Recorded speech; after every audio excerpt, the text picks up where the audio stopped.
Hello there, World of Tankers, and welcome to the channel. I'm your host, World of Blitz, and in today's video, we'll be taking a look at the TSL-7 Defender. This is the newest Defender variant added into the game.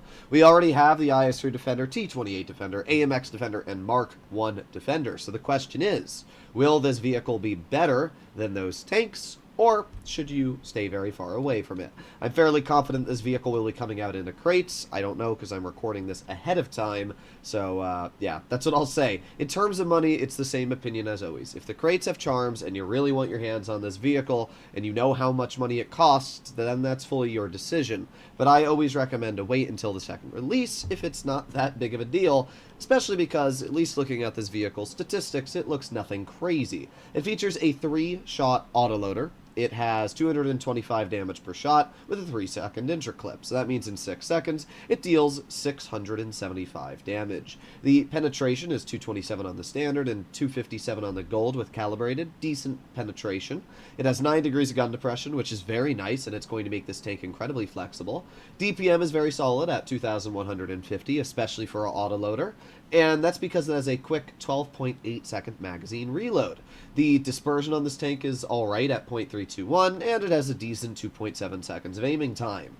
The major part of this vehicle I really like is the turret armor. It has 254 millimeters of turret armor, and if we make our way over to Armor Inspector, or should I say Blitz Kit, we can get a better idea of how this vehicle's armor looks. So, taking a look at the turrets, it's 260 millimeters effective on this little angled piece here, and the dead center of the mantlet is about 250 to 60 as well. It's only this cutout that's actually a weak spot, but it's very easy to hide if you simply angle the turret. This is still about 260. This here is still going to be very strong, and then you're making this an auto ricochet. So it's kind of goofy, but if people are aiming at your weak turret cutout and you're on reload and you don't want to get penned, you simply want to turn your turret to the side like this, and it's going to make it stronger, which is kind of funky, but that's exactly how it works. The upper plate is not very strong. I mean, we can see there are some bounces here and there. It's about 180, but in general, don't expect too many bounces on the upper or lower plates. But the lower plate can be a bit troll due to the super steep angle it has. Side scraping, very, very poor. You're not going to be getting many bounces, and that's because the flat sides are only about 55 to 50 millimeters thick.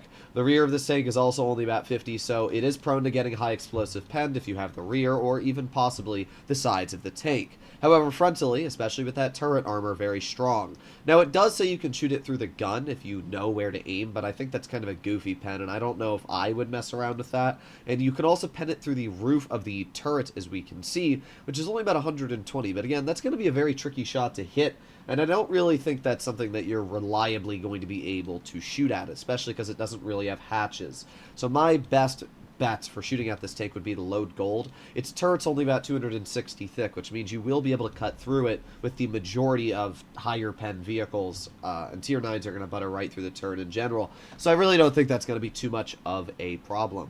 But if I'm going to be honest, the tank looks quite strong. It's got a solid amount of armor, paired with a very good gun, decent DPM, and that seems pretty good to me. Mobility-wise, I think I forgot to show that, but it goes at a top speed, if I'm not mistaken, of 40. It's not a very mobile tank. I guess it makes a little bit of sense because it does feature very good armor, but yeah, it's not the most mobile of vehicles. Alright, well, we are in our first match here. Up against us, we have a couple tier 7s and tier 8s. Very solid power to weight on this tank, even though it only does go 40. We are easily accelerating up to our top speed, so that's not really too much of an issue at all. We have no support from our team, but thankfully the enemy team only has 2 mediums. One of them, though, is a Chimera, so that kind of sucks. I don't really know what to say about that. We are going to just, well, I guess we're going to chill here. Traverse speed is really bad on this tank. I did not realize that. This thing does not turn like a medium. It turns more like a heavy. So what we're going to do early game is we're going to chill right in this bush. I don't know exactly how much cover this gives me, but it's just a nice position in general to spot anything that might poke over here. Oh, there you go. We spotted the VK-45, for example. However, we did get stuck on that rock. With the VK-45 being detected over here, that means the entire enemy team is going over here, so we're going to leave before we get spotted. There you go. We got a huge amount of assistance for our team. 800 damage, and now we're just going to make our way over here and leave. I mean, I don't know if we're going to deal any damage this game, but that's not really the tank's fault. That's because the enemy team is kind of being goofy on where they're driving, right? Alright, let's make our way up here. Let's keep cutting through mid. Alright, that's pretty good stuff. We got the Ag Panther spotted. Caliban's in mid as well. Alright, let's see. The Bulldog is shooting at the Caliban. I'm just going to make my way right past this guy. And there you go. Beautiful. Okay, we're going to try and shoot the Smasher. Bounced him once on the rear. It's fine, though. We're just going to keep going this way. We're going to ignore the Bulldog. As you can see, this vehicle's clip reload is very, very quick. And what that means is that I can just super easily get these shells out. So we got the rear of the Smasher. There's one shell into his tank and 2 shells into his tank, and we're going to get this third one out. The intro clip definitely is a bit longer than I would like it to be. However, because the base reload is so quick, I don't think it's that big of an issue. I actually really like the base reload of this tank. 12 seconds is incredibly fast for, again, an autoloader. So we can see that Chimera all the way in the back, and I really don't want to be shot by a Chimera, but at the same time... Oh, well, that sucked. Let's try again. Let's see if we can get a pen in. There you go. 180 is better than none, so I'll take it, I guess. We have the Ag Panther, but he doesn't have the gun depression to shoot me, so we're going to cross over here, and let's keep going. Alright, what do we have? Well, we got a VK-45 all the way in the back. We got the Borsig. There's one shell. He is running Spall. We are going to get a second shell, and we angle the tank properly, and he bounces us. That 9 degrees of gun depression is so nice on any tank, and especially being an autoloader with 9 degrees, it just makes this a super flexible vehicle in general. I mean, we're getting out good damage here. We have the Ag Panther 2 in the middle, and we're going to get 1 shell into his tank, and 2 shells into his tank. He's dead. The Borsig does shoot me. He actually pens us with high explosive, but it doesn't really matter because he's still a one-shot, and we're going to win, so it's not really that big of a deal. Let's not get killed by the VK. I'm actually surprised that Borsig knew what HE was, to be honest, after driving out in the open like the way he did. But he's dead, so really it doesn't make too much of a difference. We're going to aim it on the VK, get that clear. And there you go. Pretty good game. We had a solid result. We did 2,300 damage. Pretty solid game. I have to say, I actually like this tank quite a bit. It's not going to be my favorite tier 8. I can tell you that for a fact. If you want a more fun autoloader, and probably more dangerous as well, you can go for a tank like the Skoda T27, which has a 1.5 second intro clip and 225 damage per shot. That means it deals the exact same 675 damage this vehicle deals in 3 seconds rather than 6. So that's a big difference. And the Defender Mark I features similar turret armor with much better accuracy, more gun depression at 10 degrees, and also just a better gun due to everything that's going for it, plus more clipping potential. So in general, I don't think that this is the best autoloader out there. I think the Progetto 46, the Defender Mark I, in general, just kind of beat this tank out, and same for the Skoda T27. But I would say the armor is very solid on this tank. The DPM is very solid, and I don't really have any complaints. So just because I think it's a little bit worse in certain aspects to those other mediums, I don't think that this is a bad tank. I think it's actually quite good. However, I don't like the mobility. I wish that this tank was a bit faster. 40 kilometers per hour for a medium is not very good, especially a medium that's really, it doesn't have too much crazy armor. But we go a nice shell into the enemy Dracula, and we get a second shell into the Dracula. See, this is where being an autoloader does have its merits, because I can just chill here and sit hold down, and with 9 degrees of gun depression, I can easily work this. We've already done 736 damage in our first clip. And again, because of this super fast reload on this tank, we have our whole clip reloaded already. We can start aiming it on the Action 10. We get 1 pen into his vehicle, and we do get hatched or something. I don't know, but we're going to aim it on the Action 10 again. There you go, another easy shot. You can see we actually got pens right on that corner that I was talking about before, which is a weak spot. So, good shot from the TNH. He was able to see where our weaknesses were and took advantage of them. Alright, well, at this point, there's honestly not much for me to do, but kind of wait, I would say. We have the Charlemagne on the flank. There you go. We get 1 shell into the Charlemagne. He gets absolutely nuked as well. Is he going to poke this? I doubt it, but you never know. I mean, we're just going to drive up, and we're going to get a shell into the back of the TNH turret, and we'll load a gold shell and pen the KV-5. Already we are up to 2,000 damage. This is a much better game for getting out damage in general, just because of the fact we're able to use this auto-reloading mechanic. Or not auto-reloading, sorry, auto-loading mechanic.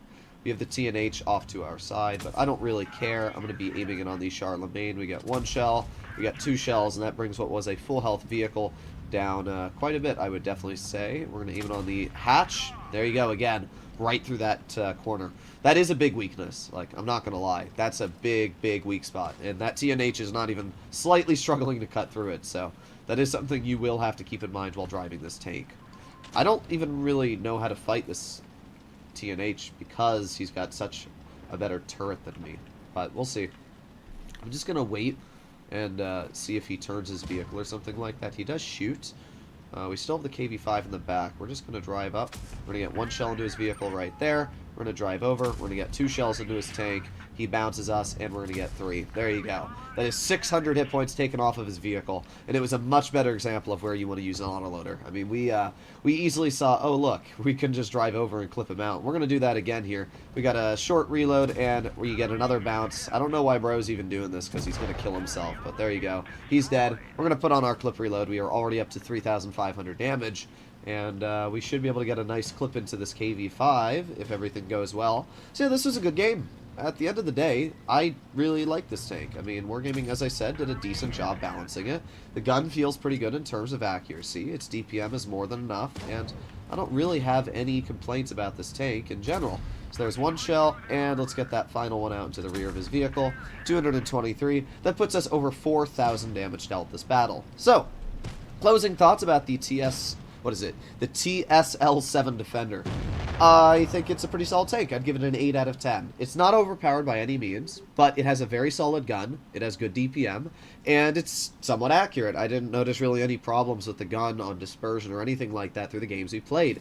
I really like the turret armor. It's troll, but that one cutout is a weakness, as you've seen. We aced the tank, we did 4,200 damage, so in general, just a really, really good vehicle. Yeah, not too bad at all. Let me know in the comments down below what you guys think about the TSL Defender, if you think this is a good tank, one that you'll be adding into your garage, or one that you won't. But either way, it's a fun vehicle, and that's as much as I can say. Personally, I think if you want a really fun medium, go for the Progetto 46. It features a faster intra-clip, and not only does it have a faster intra-clip, but more alpha damage with better premium penetration, even though its armor isn't as good. And same for the Skoda, as I said before, 1.5 second intra-clip with the same damage per shot, 5 less, whoopee. I mean, in general, I just think that these two tanks are going to be a lot more fun to play, so that would be my recommendation. I would also say the Defender Mark I is a better choice as well. So those are kind of my personal points here. But let me know in the comments what you guys think. I think it's all right, but I wouldn't go out and get it. I'll see you in the next one. Bye-bye.